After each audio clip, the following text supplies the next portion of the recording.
الحمد للہ رب العالمین والصلاة والسلام علی رسولہ محمد وعلی آلہ واصحابہ اجمعین، اما بعد۔ قال اللہ تعالی اعوذ باللہ من الشیطان الرجیم، بسم اللہ الرحمن الرحیم۔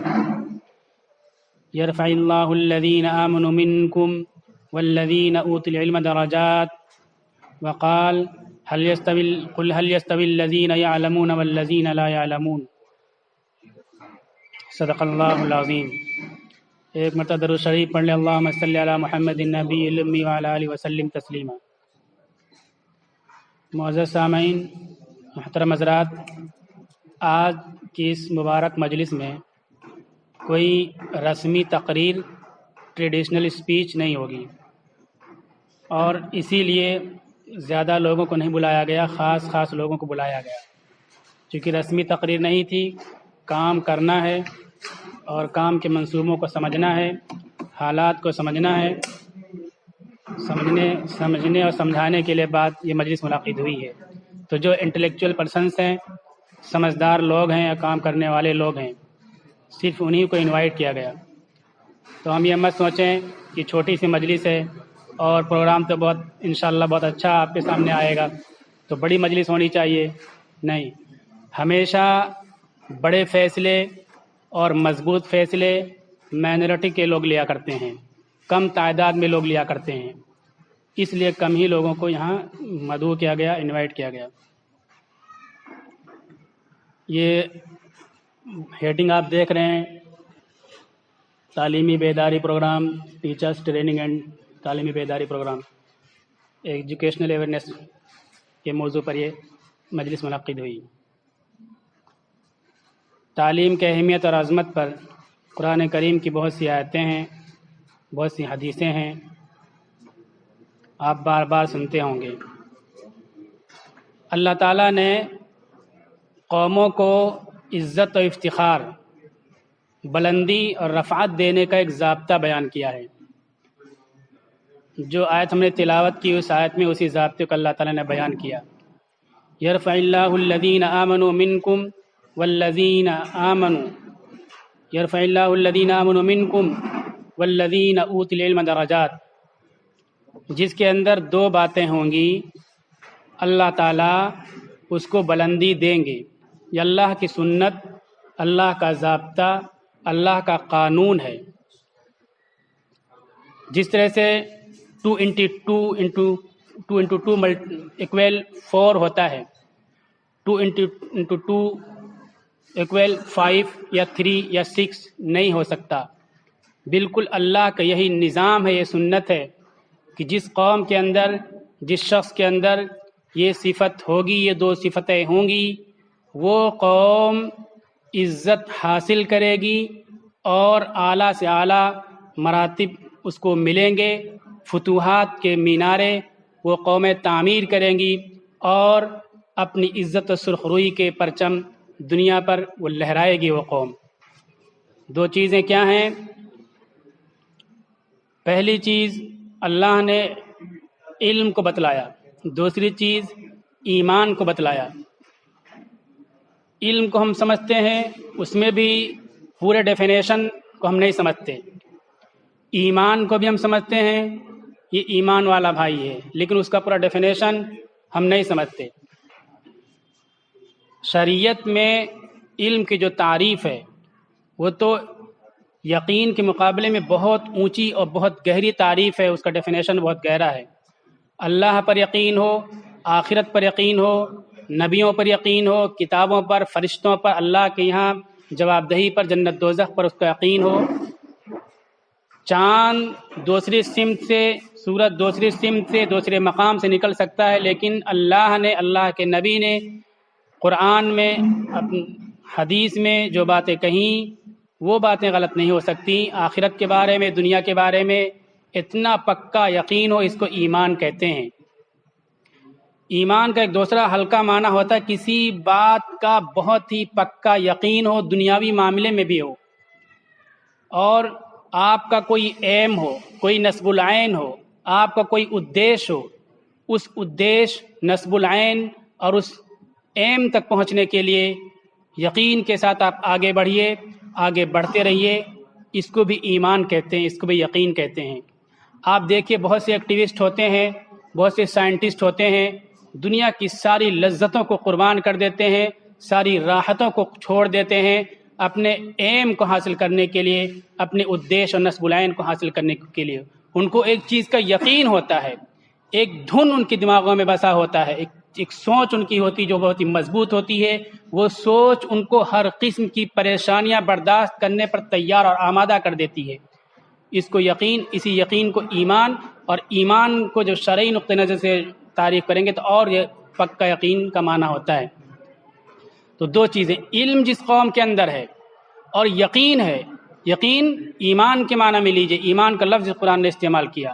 وہ قوم ہر حال میں عزت حاصل کرے گی اور اس کے پاس وسائل بھی نہیں ہوں گے, بغیر کسی وسیلہ کے, لاجیکل میتھڈولوجی کے اللہ تعالیٰ ایسی قوم کو آگے بڑھائیں گے. انسان سوچ نہیں سکتا کہ قوم کس طرح سے آگے بڑھی جا رہی ہے, ترقی کیے جا رہی ہے, لیکن شرط یہ ہے کہ علم ہو اور یقین ہو. صحابہ کرام کو دیکھیے, ان کے پاس علم تھا اور یقین تھا, یقین کی دولت سے مالا مال تھے. نتیجہ یہ تھا کہ جس طرف بھی رخ کر لیا کرتے تھے, جس طرف بھی وہ چل پڑا کرتے تھے, دنیا ان کا استقبال کیا کرتی تھی. فتوحات ان کی قدموں میں آ کر کے اپنی غلامی کا اقرار کیا کرتی تھی. یہ دو چیزیں ضروری ہیں تو اللہ تعالیٰ عزت دیں گے, ترقی دیں گے. اہل علم کی سربلندی, عزت و افتخار, کامیابی اور فتوحات کے لیے ایک دوسری آیت میں اللہ تعالیٰ نے سوال کے اسلوب میں کہا, قُلْ هَلْ يَسْتَوِي الَّذِينَ يَعْلَمُونَ وَالَّذِينَ لَا يَعْلَمُونَ. اے نبی آپ کہہ دیجئے کہ وہ لوگ جو جانتے ہیں اور وہ لوگ جو نہیں جانتے ہیں دونوں برابر ہو سکتے ہیں. یہ سوال کا ایک بات کہنے کا, خبر کے انداز میں بات کہنے کا ایک اسلوب ہے کہ سوال کے انداز میں کہو, تاکہ سننے والا خود ایک بات کا جواب دے جو آپ کا بولنا چاہتے ہو.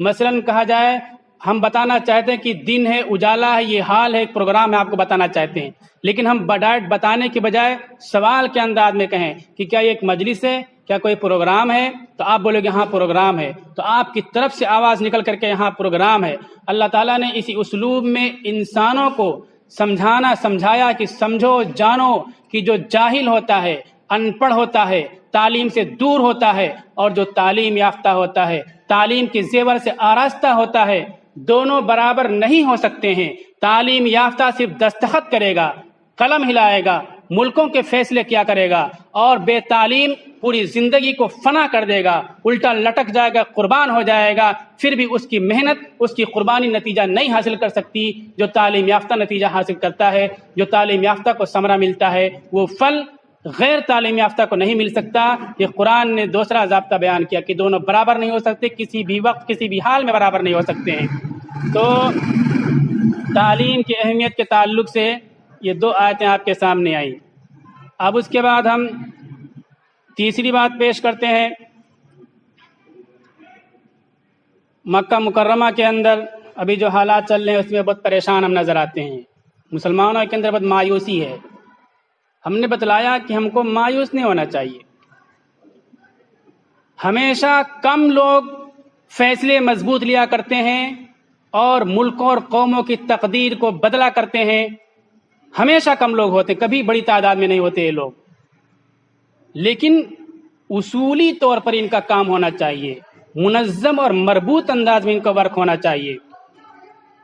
رسول اللہ صلی اللہ علیہ وسلم کی زندگی میں دیکھیے, مکہ مکرمہ کے اندر موجود ہیں, پھر مدینہ منورہ کے اندر موجود ہیں. یہاں کیا کیا کس طرح سے حالات آئے اور کس طرح اللہ تعالیٰ نے فتوحات ان کو عطا فرمایا. مکہ مکرمہ کے اندر ہر طرح کی زیادتی ہو رہی ہے, ظلم, ناانصافی. مایوس نہیں ہو رہے ہیں. جو یہ مظالم مکہ مکرمہ کے اندر ہو رہے تھے, مفسرین وہاں لکھتے ہیں کہ اللہ تعالیٰ دکھا رہے تھے یہ ظلم ہو رہا ہے, آپ ظلم کو روک نہیں سکتے ہو. اس کا مطلب نہیں ہے کہ جو واقعات پیش آ رہے ہیں اس میں نتیجہ نہیں نکلے گا, نتائج نکلیں گے. جو میجورٹی ہے, اکثریت ہے, وہ ان مظالم کو دیکھ رہی ہے.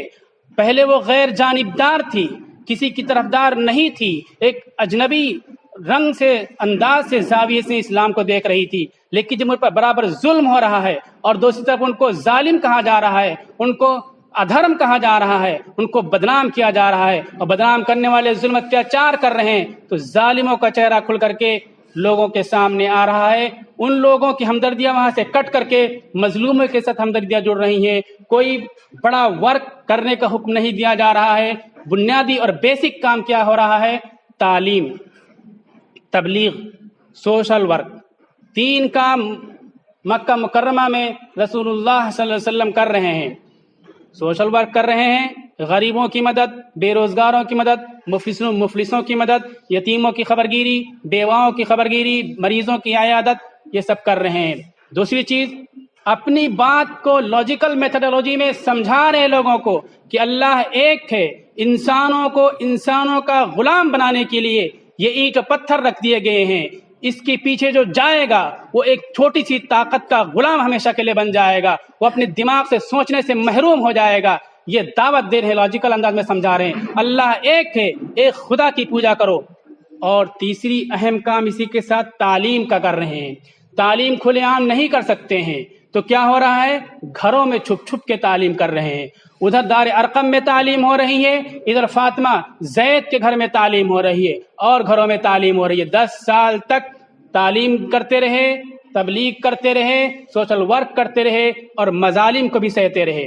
مدینہ منورہ میں پہنچتے ہیں، وہاں ایک دشمن تھے مشرکین، اور یہاں 3 دشمن ہو گئے مدینہ منورہ کے اندر۔ ایک تو مکہ کے مشرکین دشمن تھے، اپنے پورے کاروبار کو، پوری سوچ کو مسلمانوں کے خلاف انہوں نے استعمال کرنا شروع کر دیا۔ یہ طے کیا کہ اس سال جتنی بھی آمدنی ہوگی، قافلہ واپس آئے گا، پوری آمدنی کو مدینہ پر حملہ کے لیے خرچ کریں گے۔ دوسرے دشمن خود مدینہ کے اندر یہود تھے، وہ سازشیں کیا کرتے تھے، رسول اللہ صلی اللہ علیہ وسلم کے خلاف منصوبے بنایا کرتے تھے۔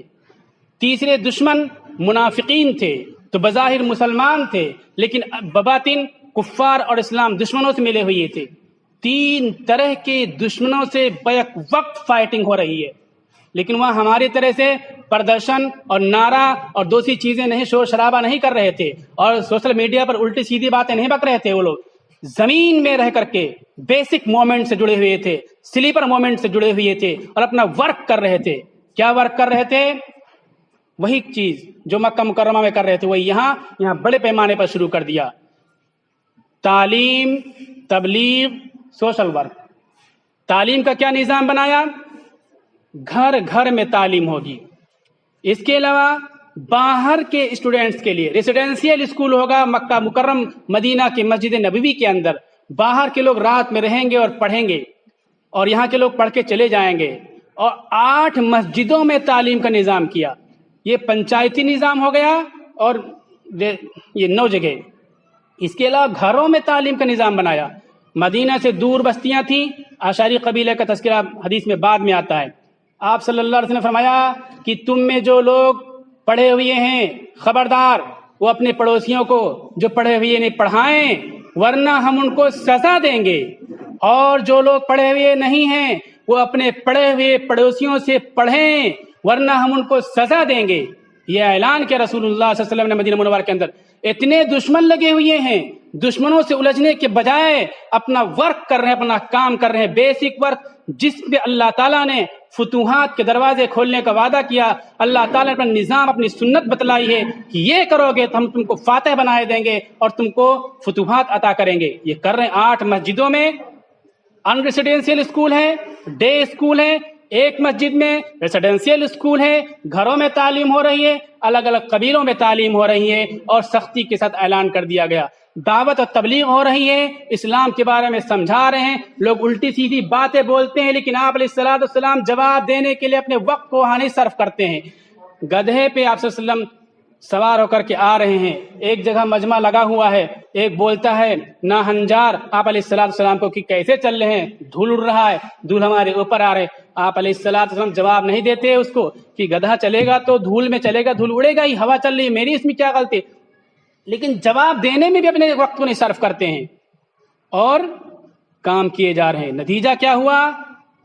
جس مکہ سے بالکل بے سہارا ہو کر کے اسباب کے درجے میں نکالے گئے تھے، 8 سال کے بعد اسی مکہ میں فاتح بن کر کے داخل ہو گئے، اسی مکہ میں فاتح بن کر کے پوری شان و شوکت کے ساتھ داخل ہو گئے۔ اور یہی نہیں، یہ جو داخل ہوئے تھے بظاہر فائٹر بن کر کے، یہ ایسے لوگ تھے جو والنٹیئر کا کردار ادا کرتے تھے، کھیتی کرتے تھے، تجارت کرتے تھے، لڑنے والے نہیں تھے۔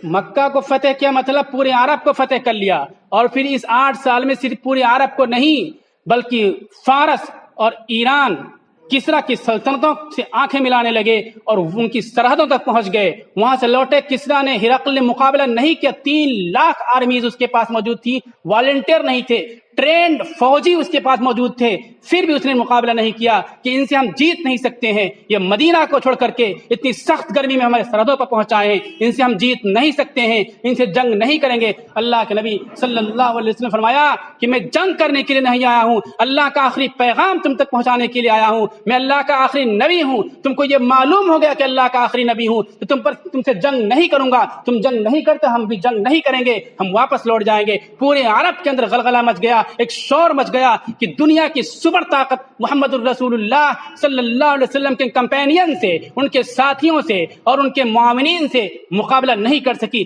آرمیز والنٹیئر کا مقابلہ نہیں کر سکی۔ یہ ہمت، یہ شجاعت، یہ فتوحات کہاں سے کھلے؟ اسباب کے درجے کی بات کیجئے، روحانی چیزیں ہوتی ہیں، اللہ کی طرف سے نصرتیں آتی ہیں، لیکن وَنَزِدْكُمْ قُوَّةً فِي قُوَّتِكُمْ، اللہ نے ضابطہ بیان کیا ہے، تم تھوڑی قوت پیدا کرو، اس قوت کو صحیح استعمال کرو، اس قوت میں اسپرٹ اللہ تعالیٰ پیدا کرے گا، لیکن تم تھوڑی قوت بھی پیدا نہیں کرو گے، اسباب نہیں اختیار کرو گے، اللہ کی نصرت نہیں آئے گی۔ اسباب اختیار کیا اور ضابطے، نظام، اصول کے مطابق کام کیا تو اس سے اللہ تعالیٰ نے فتوحات دی۔